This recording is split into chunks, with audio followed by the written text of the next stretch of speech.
Well, I think there are two key resources. There are more resources.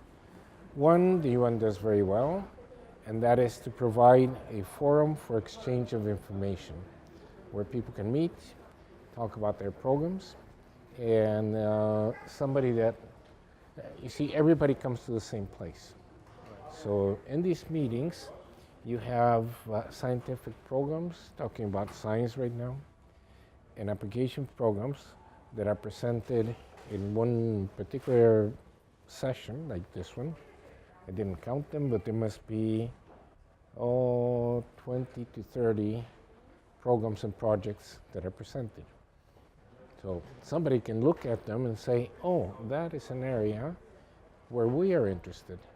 And then they go and contact whoever made the presentation, and they meet bilaterally, and very often then you have joint activities that happen because they know what's available. If you don't know what's available, and there are many resources that are free. Data is becoming free. There software that is free. There is information that is free, but so it doesn't cost. And that leads me to the other element that the UN tries to do something in, but can't do very much because it doesn't have money. The UN doesn't have too much money, and that is capacity building. Because for the people of any country to take advantage of that information that they get, of all the things that are maybe free, or the collaborations that they could have with country A and country B, or just the space agency, you need to have people that know how to use it. And for that, you need to build the capacity. So the UN has small events.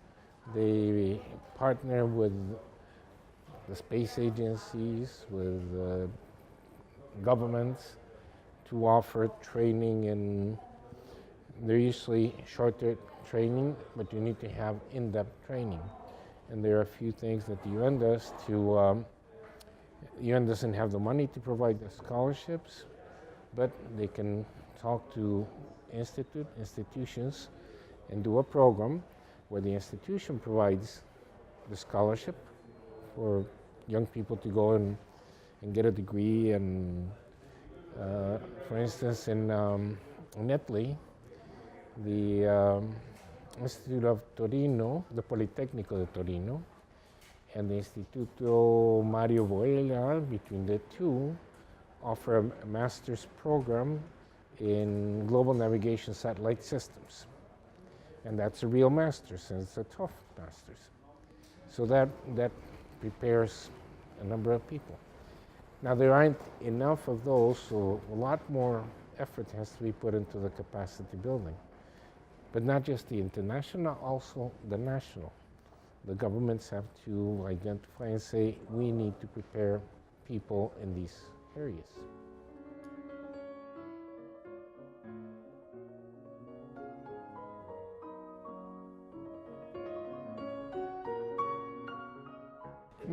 Maybe it's not necessary to have a legal definition. There are definitions of space debris. Technical, because objects that are non-functional and have no hope of being functional, even if they're in one piece, become space debris by a technical definition. And of course, pieces from broken tanks, even satellites, are space debris, and everybody agrees, because just a piece of metal moving at 17,000 kilometers per hour, or 20-some thousand kilometers per hour. That's a lot of energy, so even a small piece can destroy the functionality of a satellite and maybe even blow it up into pieces. So there is a technical, a practical definition. Whether there should be a legal, I didn't know how easy it would be, because then it would be, if, if you just find it in legal terms, there's a reason why you do that. And very likely it would be tied to liability.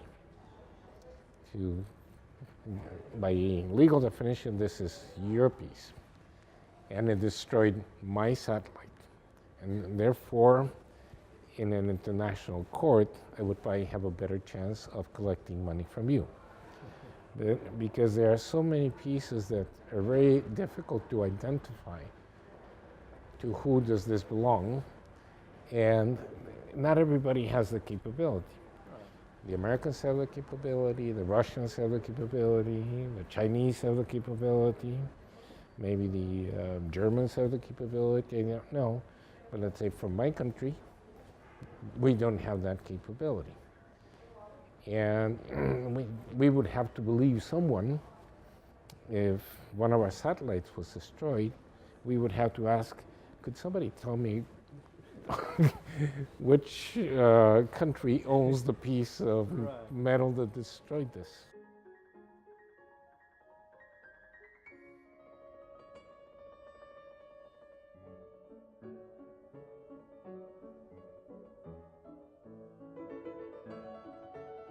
Somebody else's. Yeah. But Ecuador doesn't have the capacity Yeah, to identify it and say, here's the information. We can trace it. Here's the origin, because you have to trace trajectories, and the U.S. can keep track of, I forgot, 15,000 pieces or something like that. So they can go back to see where they generated. So with a fair amount of certainty, they know to who that piece belonged. And the Russians can do the same. And maybe there could be cooperation, like in the case from Ecuador, between 2 or 3 countries that know how to do it and can do it. Of course, the country that owns it is not going to help you. But it's I'm not really sure why they have decided not to do a legal definition, but there is a technical definition. And I think part of part of the reason is that the capacity to find the debris and to track the debris is limited to a very few countries.